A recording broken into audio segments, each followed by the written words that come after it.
महाराष्ट्र शासनाने विद्यार्थिनींसाठी योजना S T महामंडळाच्या स्वरूपातून सुरू तर केली, मात्र ही योजना एस टी महामंडळानं पायदळी तुडवल्याचं चित्र सध्या समोर येत आहे।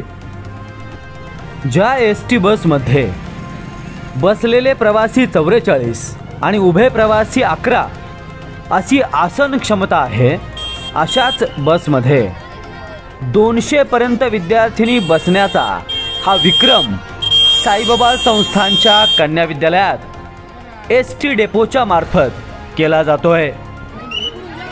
महाराष्ट्र शासनाने विद्यार्थ्यांसाठी सुरू केलेली अहिल्याबाई होळकर मोफत पास योजना, या योजनेच्या अंतर्गत श्री साईबाबा संस्थान संचलित कन्या विद्यालय, कनिष्ठ महाविद्यालय आणि वरिष्ठ महाविद्यालय या महाविद्यालयाच्या शेकडो विद्यार्थिनी या योजनेचा फायदा घेऊन शिक्षण घेत आहेत।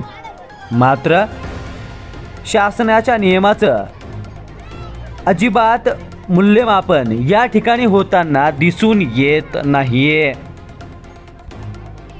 शासनाच्या नियमाप्रमाणे सुखद होणारा प्रवास हा सध्या दुःखद होतानाचा अनुभव जास्त निदर्शनास येतोय। गेले अनेक दिवसांपासून विद्यार्थिनी हा जीवघेणा प्रवास सातत्याने करतायत। साधारणतः 55 ते 60 ची आसन क्षमता असणाऱ्या या बसमध्ये 200हून अधिक विद्यार्थिनी एकाच वेळेस प्रवास करतायत। अशा परिस्थितीत जर यदा कदाचित आपत्कालीन परिस्थिती उद्भवली तर होणाऱ्या दुर्घटनेस कोण जबाबदार असेल, याचं उत्तर साईबाबा संस्थानचं कन्या विद्या मंदिर किंवा एस टी महामंडळ यांच्यातर्फे एकाने तरी द्यायला हवं। महाराष्ट्र शासनाच्या अहिल्याबाई होळकर मोफत पास योजनेचा अशा प्रकारे चाललेला हा प्रवास अतिशय दुःखद असल्याच्या प्रतिक्रिया अनेक भागांतून व्यक्त होत आहेत।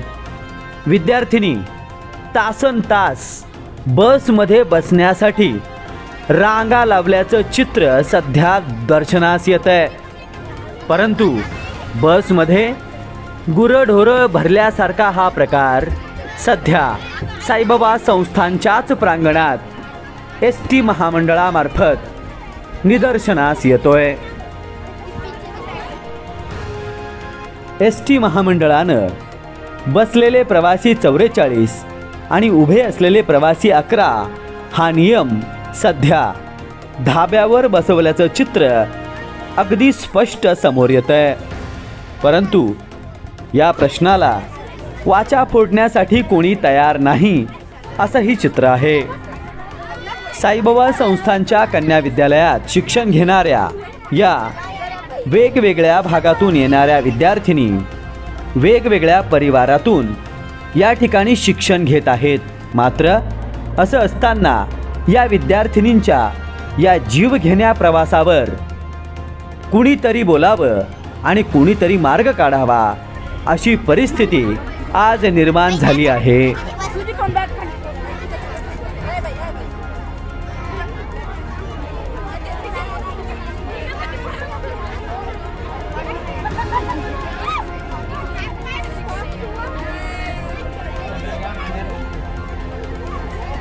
एका बाजूने साईबाबा संस्थानने विद्यार्थ्यांच्या दूरदृष्टिकोनातून बांधलेलं अनेक कोटींचं शैक्षणिक संकुल, तर दुसऱ्या बाजूने विद्यार्थिनींची ही दुरावस्था, यामध्ये समन्वय होणं गरजेचं आहे।